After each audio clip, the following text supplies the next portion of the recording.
namoonni viidiyoo kana yeroo agartanitti obsaan caqasaallee waliifillee akka dabarsanu abdiin qaba.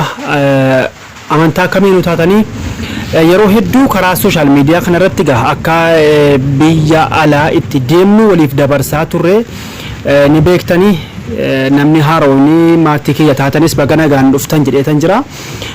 Waahii deemsaa irratti yeroo hedduu viidiyoo isiniif waraabaan jira. Haguma huyna kiyyaa akka namni keenya hin hatamne yeroo dheeraa Finfinnee keetti waan ta'aa jirullee ni beektanii ni beeknallee insha Allah haga dandeenyetti sanarraa akka ummanni keenya baraaramu goona. Karuma fedheenuu haala ummanni keenya gammadu goona jennee yaanna insha Allah rabbuna. Kanaafu obboleewwan kiyyaa yeroo baay'ee isiniif viidiyoo waraabaan ture namoonni deemaa turus argattanii deemaas jirtanii. Karaa biraatiin immoo barnoota aappii adda addaa wal barsiisaa turre. Egaa har'a immoo waahii deemsaa kana bal'inaan yeroo hedduu viidiyoo isinii ibsuu dhabuun sababa isaa kan ka'e har'a bal'inaan wantan isinii ibsu akka isin hubattanu abdiin qaba. Egaa obboleewwan kiyyaa har'a hassaabii an dhufeeni rakkoo baatii hedduu fuula miidiyaarraa badeen ture akkuma isin beektanu rakkoo addaatiif akkan bades ni beektanii gariin ni beektan jedheeta yaada.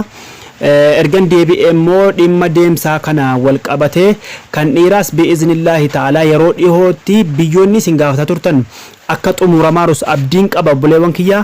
Kanaafuu hassaabii an har'a dhufeen immoo obboleewwan kiyyaa namoonni karaa feesbuukii fi tiktookii na hordofaa jirtan namoota hedduudha.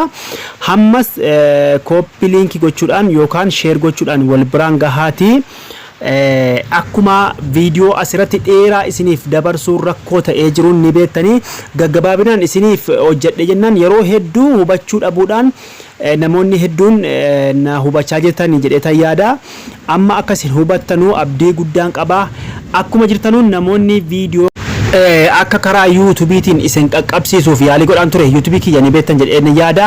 Egaa akkuma fuula Facebookii fi TikTok irratti viidiyoo kiyya agartaniin karaan amma isin agarsiisu kanaan karaa YouTube kiyya dhaqaati kan duraan dabalamtanii jirtanus itti dabalamaa kanneen maatii YouTube kiyya hin argin achitti YouTube sana maamila godhadhaati achitti viidiyoo hedduu achitti eegaa insha Allah rabbuna keessatti warri dhiiraa warri afaan beektanus ta'e warroonni Itoophiyaa keessaa bahuu barbaadan achitti bal'inaan viidiyoo isiniif kaa'asini jecha gabaabinumaan karaa TikTokii warri na hordofaa jirtanu kunoo iddoo YouTube mallattoo YouTube kana yoo maamila taatanii gizee gara isin YouTube kiyyaa isin fide kunoo Riyoo Shaafii kan jedhu kana subscribe godhaatii achirratti na eegaa. Riyoo Shaafii kan jedhu kana subscribe godhadhaatii achirratti akka isin na eeddanu mallattootti kana erga xuxxaniin booda oolii irra kaa'adhaatii asitti na eegaa.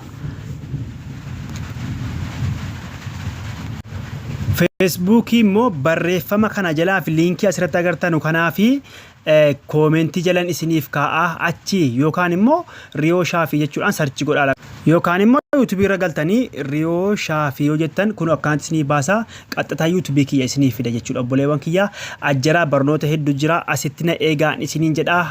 Amaanaa sheer waliif godhaatii YouTube kiyya akka asirratti hordofu godhaa insha Allah.